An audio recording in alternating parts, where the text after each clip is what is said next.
that person could easily patch up the hose. Then you're pretty much good to go. Jesus Christ. If it was nearly impossible because the Winnebago has specific radiator hose part, but could be solved with just some duct tape and some basic mechanical know-hows, was it really nearly impossible then? We don't even need to continue on with this video. Wrong! Because there's gas. We wasted all that time talking about the Winnebago, thinking that it was a nearly impossible fix, when actually it was a relatively simple fix. But now the problem is gas? Are you sure that the problem is you just don't know what you're talking about? We had gotten through the maintenance barrier, but then someone from our development team brought up the fact that fuel goes bad. And not only does this ruin The Walking Dead, this kind of ruins like all post-apocalyptic scenarios ever. How? Fuel does go bad. It even goes bad in The Walking Dead. So tell me how this ruins the show again? Also, I'm dying to know how I'm going to die from hot wiring a car in a second. When are we going to get to that? After having our minds blown, us millennials started researching the only way we know how. Well, that's your first problem.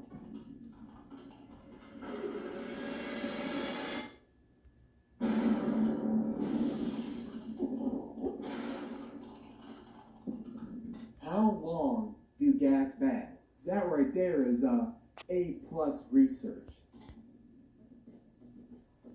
Fuel in vehicles only lasts about 30 days. Wrong.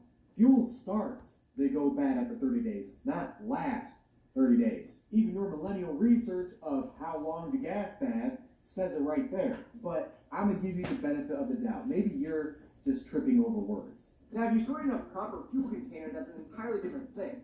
With some fuel stabilizers, the fuel could last anywhere from like 6 to 8 months. But after a year, the fuel is unusable. Okay, no, he's not tripping over words. He just doesn't know what he's talking about. He's under the assumption that bad gas means unusable gas, which isn't true. Gas that's been sitting in a gas tank for more than 30 days does start to go bad. But that doesn't mean it's unusable. It's just not recommended by the American Petroleum Institute because it can start leaving gummy residue in your fuel lines, which can cause misfires, but it can still be used. But according to some reports that we've heard on the internet, there have been some people who have had this magic fuel that lasts like 2 years. Here's another one for you then. When I was in prison for 9 months, I have a video explaining why I went to prison in the description down below if you're new, by the way. I didn't drive that entire time.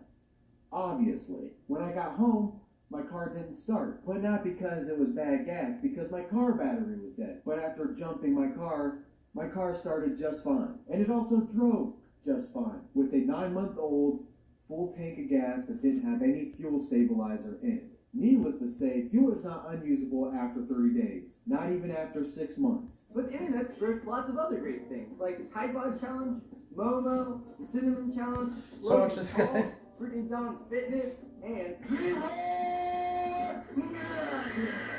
none of which has any relation to misinformation about vehicles and is just stupid being stupid. You are comparing apples to oranges at this point. And so we had loads of questions. But the most important, would any of the fuel left actually be properly stored? I mean, really think about it. Well, considering that roughly 90% of the population has either died or reanimated, I think it's safe to assume that out of the millions of abandoned houses that are now there, we can find properly stored gas. In March of 2012, the UK fuel delivery men actually went on strike. In 2 days, all those local gas stations had run out of gas. Okay, but that's not an apocalyptic situation. Everyone was still driving home, to work, to gas stations. So obviously, gas stations would run dry. But I'll work with you, so go on. Let's say all of those stations in the US, or at least in those populated areas, have... What I want to do, baby? Get one of those old gas pumps that you need quarters and stuff to put in. Or not quarters, just out with the gas pump in general. Mm-hmm. And then, put it, if I ever build a house and all that and have power and stuff, all that crap, you see what I'm saying? Have a shop with a gas pump in it. And, put a giant fucking gas tank underground. Mm-hmm. 4 days left of fuel from the beginning of the outbreak. So when we did our homework, it says that Rick Grimes was under for about 30 days. If you need another timestamp, when they go to the CDC in season 1, the scientist says, Day 194 is the small part was declared. And 63 days since the disease spread through my clothing. but it's probably also safe to assume that those fuel delivery men weren't on the job 63 days ago. The only fuel probably being delivered was for the government or the military. Okay, so far so good. And there was panic. Much panic. So, That's correct, there would be a lot of panic. 63 days since they stopped importing. 63 days since they stopped delivering fuel. I think it would be pretty safe to assume at that point that most people have probably taken all the fuel out of the gas station and ordered it somewhere. That starts the clock on the fuel being spoiled. Except we know that gas lasts longer than 30 days, but please continue. If you take the average driving habits of the United States citizen, they drive around 10 miles per day. So if the average capacity of a full tank is around 300 miles, that gives everyone in the United States around 30 days to be mobile in that car. So to summarize, 63 days would certainly be enough time for those fuel deposits to be in question. Wrong. Like I said earlier, most of the population has died at this point. Dead people can't drive. That's still potentially millions of cars out there that have gas in them, and millions of homes that'll have gas cans in them. Now, what's funny is you go to Harbor Freight or Walmart, you could buy a fuel siphoning pump for $10-$20. You just put it in the gas tank, pump it out into the other gas tank. It's not rough. Honestly, if I bought that and mom found out I had it, she would probably jack it and then in the middle of the night go to Ellie's car, just pump gas out. Yeah, you just imagine that. Imagine her doing that. I'm sure she would, honestly. So there's She'll still pump gas someone's out gas there. out. That's for We just damn have sure. to more actively search for it now. Pump it out their And ass. any of those sun-baked, abandoned, unleaded gas-fueled vehicles on the side of the road, they would be super useless. Except that in this scene, it's 65 days since the outbreak. That's only 2 months of the cars sitting there. That is not nearly enough time, even in the summer heat of Georgia, for there to be no more usable fuel left in those vehicles. Now, since it's a zombie show, we could probably suspend our belief for a year. We don't need to suspend our beliefs because gas will still likely be usable at this point. Maybe not all gas, but there's still gas that will be.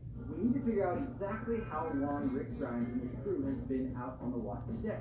According to a tweet back in September 2018, The Walking Dead is on day 632. By this point, yeah, the fuel is definitely going to be banned. But with some elbow grease in there, it's probably still able to be used. Will it be reliable fuel? So that's what I like.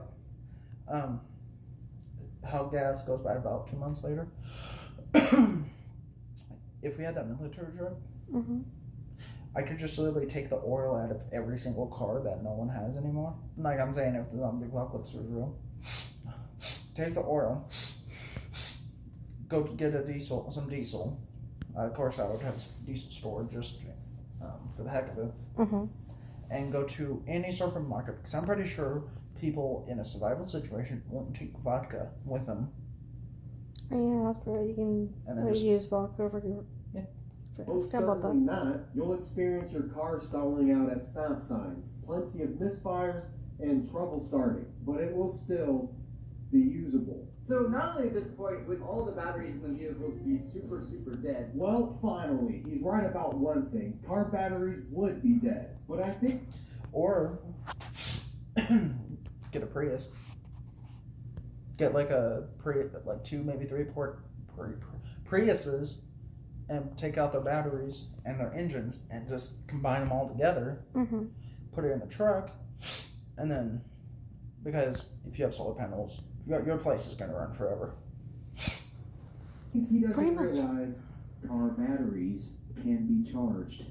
basically all the fuel in the vehicles would also be poop. It's only vegetable oil, horses, bikes, or Hyundais, sponsored by Hyundai, for them from now on.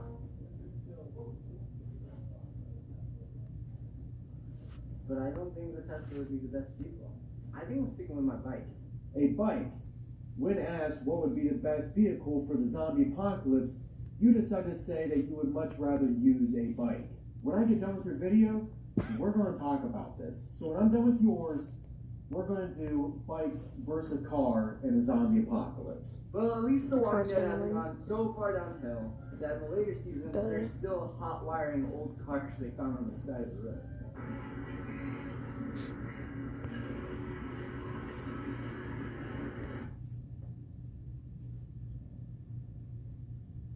Are you serious right now? Do you even pay attention? Those weren't some random cars they hotwired. Those were placed by Negan with explosives attached to batteries for an approaching horde of zombies. Those were 2 fully charged cars with gas in the tank. This is why they could hotwire those cars, but push the others off the road. And you still never told me why I died in second if I decided to hotwire a car in the zombie apocalypse. So far, we learned that you don't know the difference between bad gas. Like, if we could, like, if that was real, and like me, Kyle, Dad,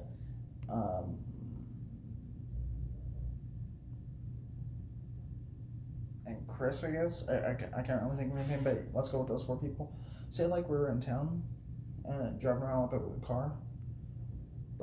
We all 4 drive down the same road, honk the horns, music blaring, car alarms going off to draw all the zombies out of town. That's the best thing you can do. I can see that. It's an unusable gas that you either never watched The Walking Dead or just... Also, I'd probably go to the dam up in Chester. Because you can get power from there, build a house on there. That'd be interesting. don't pay attention. Your research Maybe team nice and sucks at interesting, their but job, yes. and you don't understand anything about the apocalypse. Thank you for walking off screen. Now, while a link to their video is in the description, I don't want you guys going over there and hating on their video, but it would be really funny if you guys commented, "But you're wrong." Well, you're wrong on the video. Now it's time for me to educate my viewers, hell, even yours. But earlier in this video, I said I'd cover cars versus bikes in the zombie apocalypse, and we're going to do that now. And since it's not really a long video in itself, I thought I'd just combine 2 of them. So, let's get into it. Cars offer some obvious benefits. I can travel several miles in an hour. It takes no physical effort or energy on my part. I have plenty of storage space for the things I scavenged, and the body of the car offers protection from threats. Cars do have some flaws though. They require fuel, maintenance, and can be loud.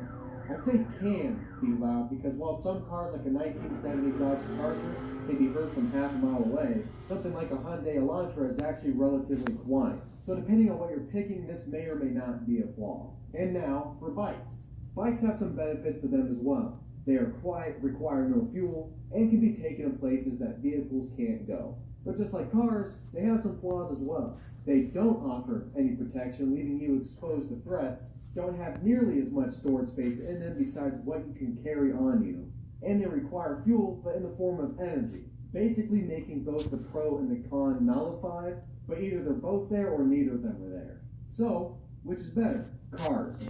Hands down. Not only am I protected from threats, but I have plenty of storage space, can travel farther and faster, use no energy or effort, and only have to worry about car maintenance and car fuel. That's really not a bad trade-off. Plus, when you break it down, riding a bike is basically just glorified walking. And for you fanboys of the bike method out there, I can just put a bike rack on my vehicle. With a vehicle, I can have the best of both worlds. So if I ever run out of fuel, break down, I can just pop my bike off and head out that way. Anyway, what do you guys think? Did you like today's video? Do you want me to do more of this stuff? I plan on reacting to more videos related to zombies in the future.